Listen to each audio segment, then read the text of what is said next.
Ayan mga kaponi, isang mapagpalang araw sa lahat ng mga nanonood po ng ating vlog. Ayan, mega love shoutout po sa inyo.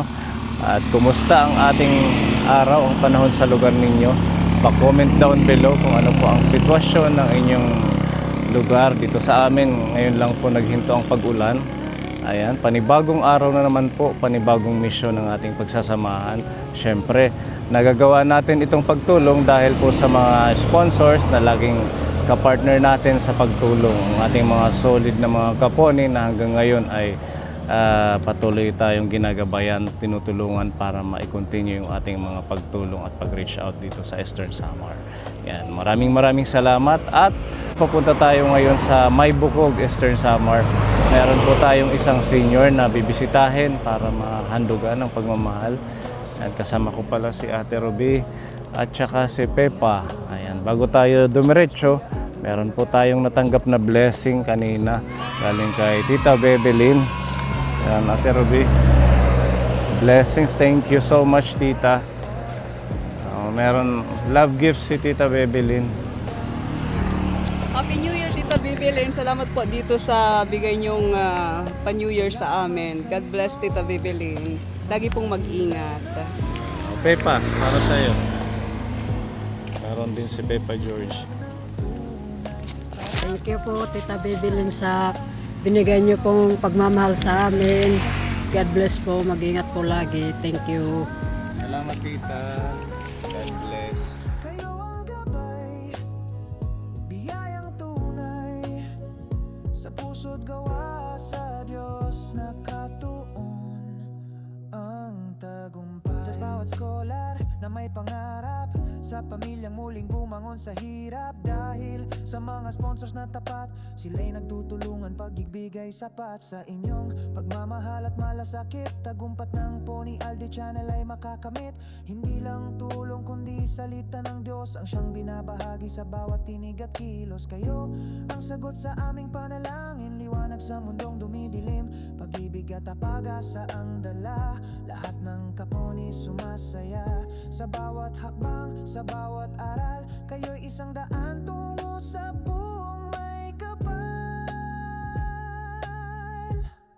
Salamat sa inyo, mga ilaw ng buhay. Pag-asa'y muling sumisiklab ng tunay para sa mga bata, sa mga may sakit, sa nawala ng tahanan at hanap buhay.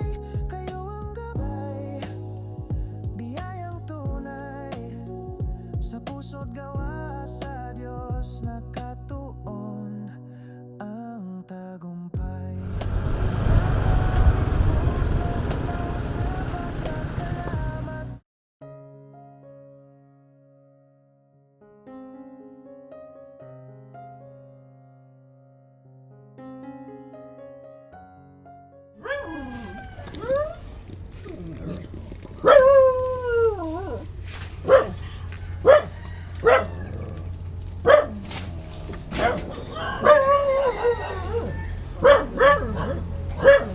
Hello nanay, maupay nga kulop. Anong pangalan po ninyo? Narcisa Dalina Bajado, Ilang taon ka na? 81. Ang babae ko namang anak, ang anak niya yung pangalawa, dalawa, pareho lalaki. Ang primero ng mga anak, ang unang asawa, anim yata yan, at sa tuloon babae, doon lalaki, tuloon lalaki, doon babae. Hindi mo na nakukontak or nagbibigay sa'yo? O takay, hindi na. manghihilala yan, kasi matagal na, marehong sip. Matagal nang hindi mo nakikita. Matagal na nga, hindi na kami masitiin nga, ako babae nga anak sa Laon yun. Simula noong dumating yan doon sa Manila, hindi pa yan nagbakasyon hanggang ngayon.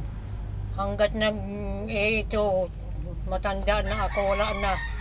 Ang buwit nga kung hindi ko naman alam kung buhay pa nga Yung asawa mo wala na din.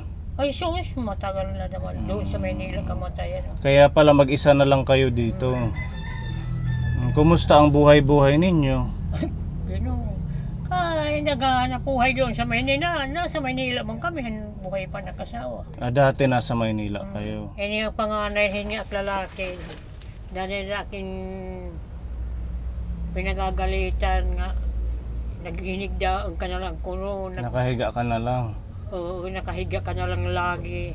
Ay, paano ka kung mag-ano-ano kaya wala naman ko yung katawan eh. Di ka naman kaya, di mo naman kaya mas ngayon kapag game. Ito. Nga. Galon nga. Mm. Ano? Dati, dalawa yan iniigib ko. Ngayon hindi mo na kaya. At kaya, maski ka ng cook, wala na. Wala na. Anong nangyari sa paa mo, nanay? Ba't parang nanigas yung paa mo? Yung paa mo. Anong nangyari sa paa niyo? Oo nga, namamanhid nga yan eh. Ito yung bahay ni nanay Kapone. Pasilip ko po sa inyo. Ano na siya, yung halos pabagsak na yung mga dingding.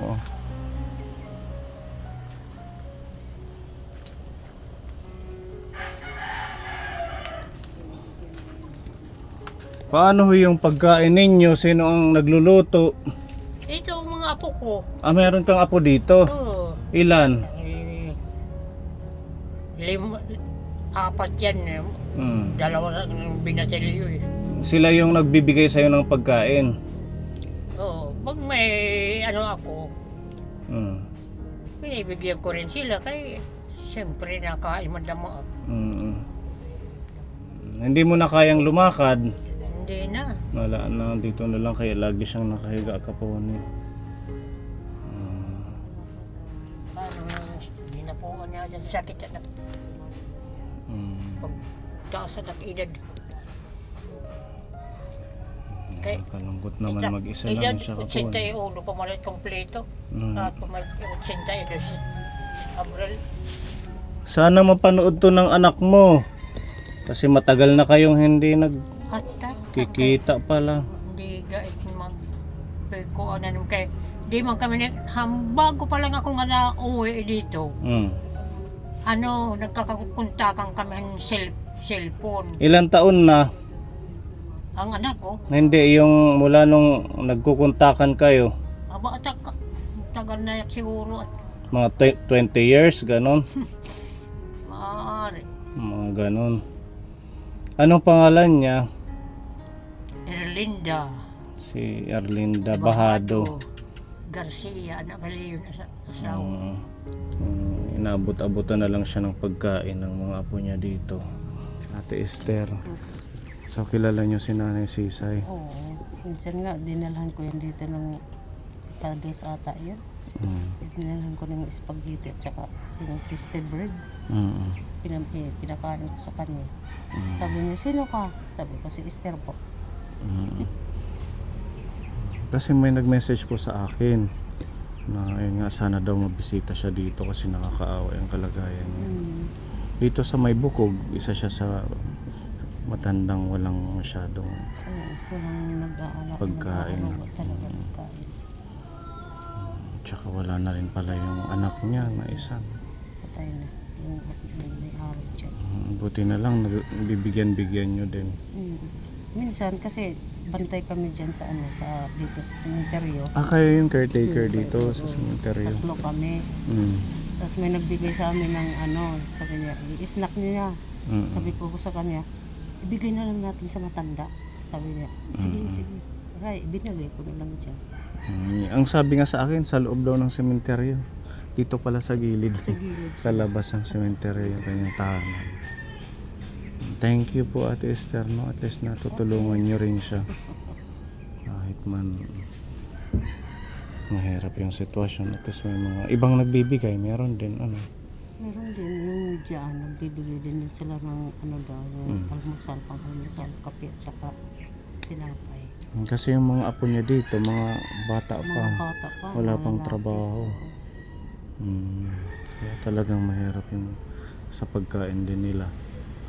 Kaya sabi ko, kung may maano dyan, ay ayusin naman ng gaan niya, o Oo. dyan, Kasi yung higaan niya dyan na lang sa tabla, wala nang Tsaka banig. walang banig ata si Apisisan. Kaya hindi na daw siya makatayo. Ganyan po yung kanyang sitwasyon, Kabon.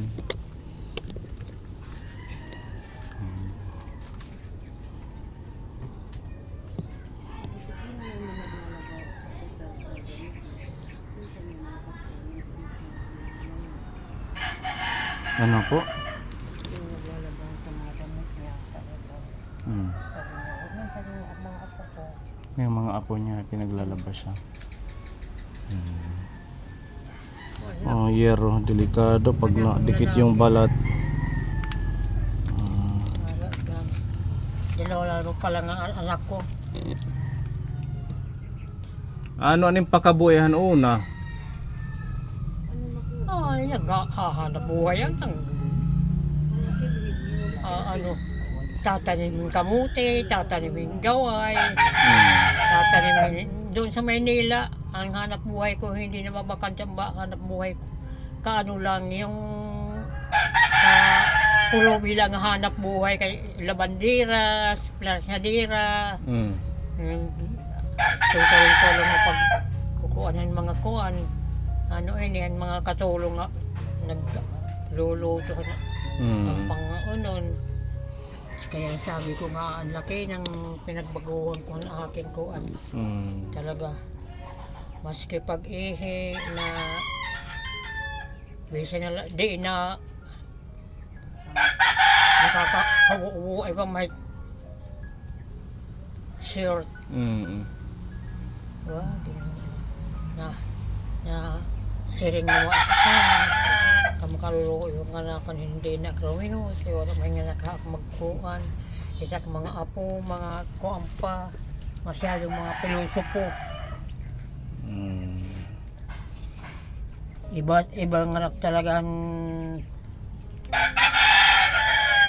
asawa ang mag-asirkaso.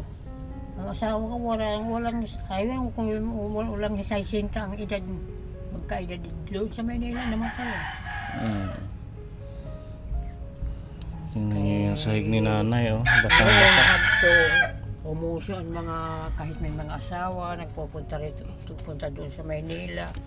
Doon naghahanap buhay. Pag masipag ka, ayan. Kay ang asawa ko, kay masipag, tutulong-tulong pang Meron kaming ibibigay na pagkain sa'yo para meron kang stock. Ada-ala. Dako na lahat ng mga nagpapasalamat at na ibabaw at kaluoy haak. Opo, ito nanay. Para meron po kayong pagkain, si Tita M nagbigay ng halagang 2,000 na ayuda.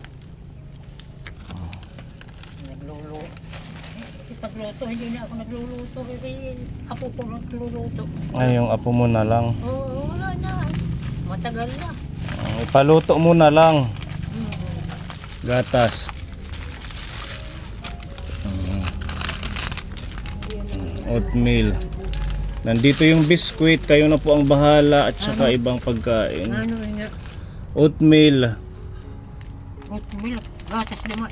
Diri, paruyahin kuan, lugaw, cereal. Pinakaalmusal ni Mit Aga. Ya di pan iba ha.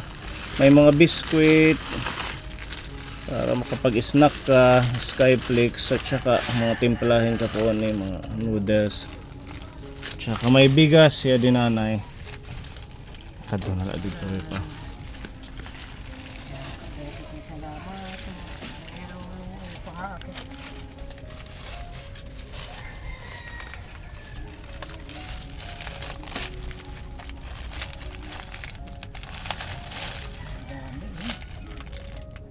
Para stock ni min pera ka adlaw. Energy. May nimtasa. Ha.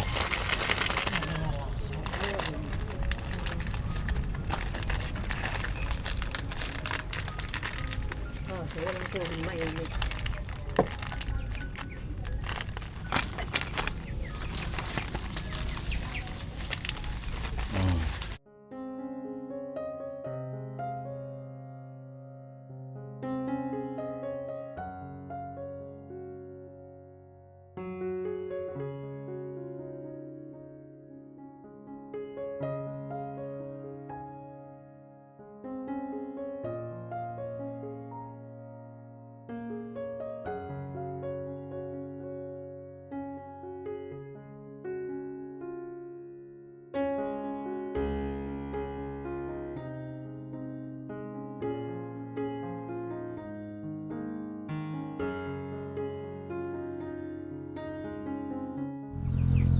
Maraming salamat po.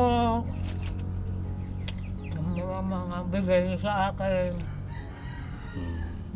Taga saan kayo? Taga Borongan po.